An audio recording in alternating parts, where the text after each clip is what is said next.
Europe 1, il est 8h33, la revue de presse. La revue de presse de Natacha Polony. Bonjour Natacha. Bonjour Thomas, bonjour Julie, bonjour Madame la Ministre et bonjour à tous. Ce matin, une de vos journaux, les mêmes visages, souriants, lumineux. En noir et blanc, exceptionnellement en une de l'équipe avec ses seuls prénoms, Camille, Alexis, Florence. Et puis ces mots, ceux qui reviennent le plus souvent, comme en une de La Montagne, du Parisien, de Var Matin, destin brisé. Libération salue les champions, hors normes. Et puis il y a la routine, le Figaro et les leçons d'un ancien ministre de l'économie devenu commissaire européen et qui attend un plan de réforme détaillé. Moscovici, l'effort de la France n'est pas suffisant. Suffisant est bien le mot. Et puis en une des Échos, la nouvelle loi qui alarme les grandes entreprises. Oui, elles devraient s'assurer que leurs sous-traitants respectent quelques droits fondamentaux. Un scandale, un risque pour leur compétitivité, comme s'il fallait tenter d'imposer les droits de l'homme dans la jungle. Du coup, elles menacent de délocaliser aussi leur siège social. Il y a beaucoup d'émotions ce matin dans la presse, Natacha. Mais oui, et dans le flot d'images, s'il faut lire un texte, c'est celui de Robert Redeker dans le Figaro. Robert Redeker, philosophe spécialiste du corps, et qui analyse notre fascination pour les athlètes venus remplacer nos saints et nos héros. Les saints pour l'abnégation, l'ascèse, les héros pour l'incarnation en une personne d'une collectivité. Mais, dit-il, les héros et les saints sont produits par la réalité et le sérieux de la vie des peuples, quand les sportifs sont produits par le jeu et le divertissement. Un divertissement dont le rôle est justement de mettre à distance la mort et qui voit aujourd'hui cette irruption du tragique dans le dispositif destiné à le refouler comme une violence insoutenable. Alors Robert Redeker, dont il faut se souvenir des conditions d'existence aujourd'hui. Mais bien sûr, on se souvient que depuis bientôt 10 ans, il est sous protection policière pour une tribune provocatrice sur la violence dans le Coran. On y pense quand on lit dans l'Opinion l'entretien avec Jean-François Chemin, professeur d'histoire dans la banlieue lyonnaise, qui raconte comment il doit faire face chez ses élèves à une religiosité de l'ordre, dit-il, de la culture de classe. Alors, il faut les atteindre par le cœur, pense-t-il, leur donner la France à aimer. Il s'insurge contre le fait, par exemple, que des élèves brillants, mention très bien au bac, à qui l'on demandait aux oraux de Sciences Po de résumer la France en 2 mots, aient répondu colonisation et collaboration.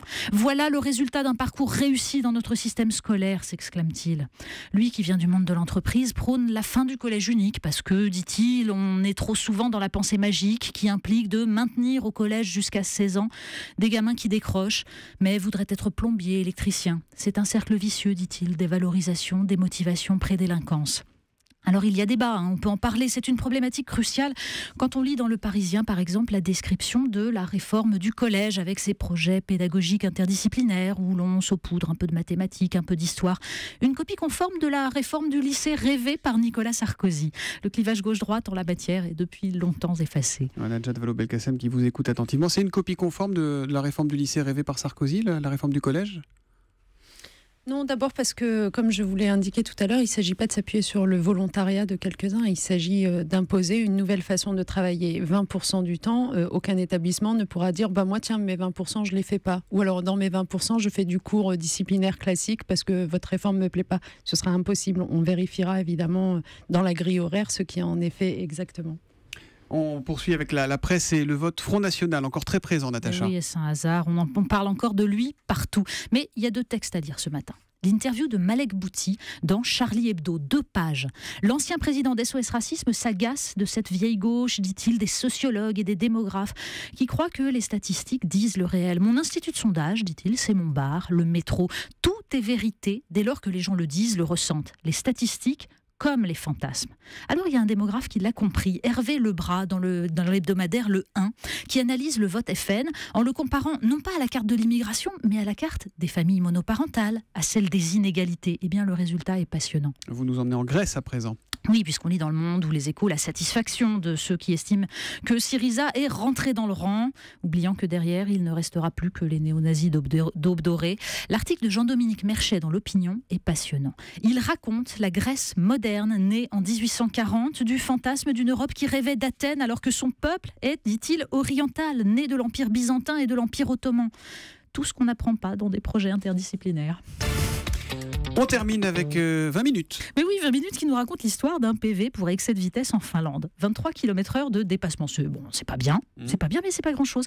Et 54 000 € d'amende, puisque les PV en Finlande sont déplafonnés et là-bas, ils sont calculés en fonction du revenu.